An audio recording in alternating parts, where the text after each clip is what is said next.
6 billion citizens on planet Earth. They are all our human assets. 4.5 billion have no access to healthcare, and over 120 million orphans live on the planet without love, parents, education, food, and healthcare. Hello, my name is Ambassador Hope, and I'm on Capitol Hill for Prosperity Studios. Today we're covering the momentous opportunity that we have on Capitol Hill this week to redress the image of America in the world, to reauthorize the PEPFAR bill at $30 or $50 billion, and to ensure that 13 million orphans and 25 million sick get the desperate treatments and orphan care that they need. This week on Capitol Hill, we have the opportunity to transform the quality of lives for 38 million people. It is important that we bring unity onto Capitol Hill now. We bring the heart and the soul back into Capitol Hill, and we get rid of the rhetoric, we get rid of the fighting, we get rid of the critical comments. Today and this week we have the opportunity to be heroes for 13 million orphans and 25 million sick. And we don't want to waste that opportunity to unify both the Republicans and the Democrats, to unify Congress and the Senate, to unify the White House with Congress and the Senate, and to mobilize the American population to be the heroes for those children and for the sick. Last week, President Bush did a fantastic job of showing the world community just what's possible when people cooperate and work together. However, the US policy is at least 8 years out of date. The statistics are incorrect. Only 13 of the 53 African countries are included.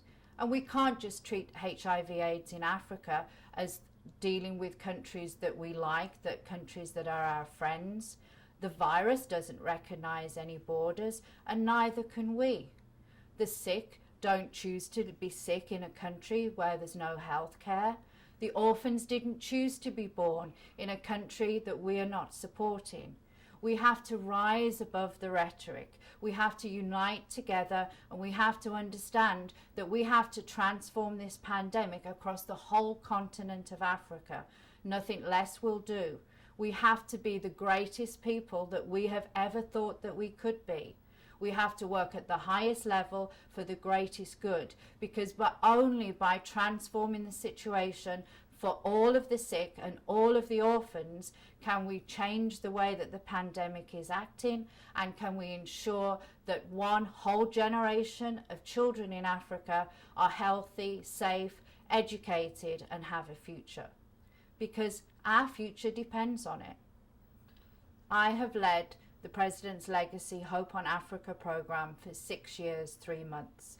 I've taken it through every US government department, through the Senate, through the House, through the White House, to the G8, to the Fortune 500 companies, Wall Street, Silicon Valley, Hollywood, Africa. Throughout the world, we have searched for every resource that is required to transform the quality of life for the orphans and the sick. Now we need to put that policy into practice, to scale up, to address this pandemic, both at the scale and the speed of the need. There is a reason that the poor are either not on the list on Capitol Hill or at the bottom of the list. And that's because they don't have $500,000 plus to put on the table of a lobbying firm to represent their needs. Often I've spoken to lobbyists in Capitol Hill that thought we were crazy for acting for people who couldn't pay us. But when you see the scale of the suffering in Africa and you see the resourcefulness of the people, you can't do anything but act. So I went out to the private sector, to sponsors, donors, investors, and raised the funds so that we could represent this vital, critical group of people. Now we're at the tipping point. We have the opportunity to bring together and unify all the resources globally to make this program work, and to be proud of what we stand for in America as being heroes for the orphans and the sick. During the war on Iraq, we've lost 750,000 orphans. We're losing 3,000 orphans a day and 5,000 workers. We can't permit that to continue. It is not morally, ethically, or economically right to do so. We are a global community now. There's no going back. We have to organise and mobilise the resources to serve the needs both of the orphans and the sick. The President's legacy, Hope on Africa, will bring in $55 billion of funding from the private sector. I have received irrevocable contracts from the private sector from 3 funders to make sure the funds are available. We will be building 2,166 children's villages across the continent of Africa where the orphans live now. We will be ensuring that 25 million sick receive self-care kits so that they can treat themselves locally. We will be mobilising over 13 million people to be virtual parents for the orphans. We already have commitments from the faith-based and community groups, like 2 million Chinese American Buddhists that want to ease the suffering of the sentient beings. We have the Fortune 500 companies. We have Hollywood. 2,166 celebrities are being honoured with a children's village named after them, and in turn they will mobilise their fans to become virtual parents for the orphans.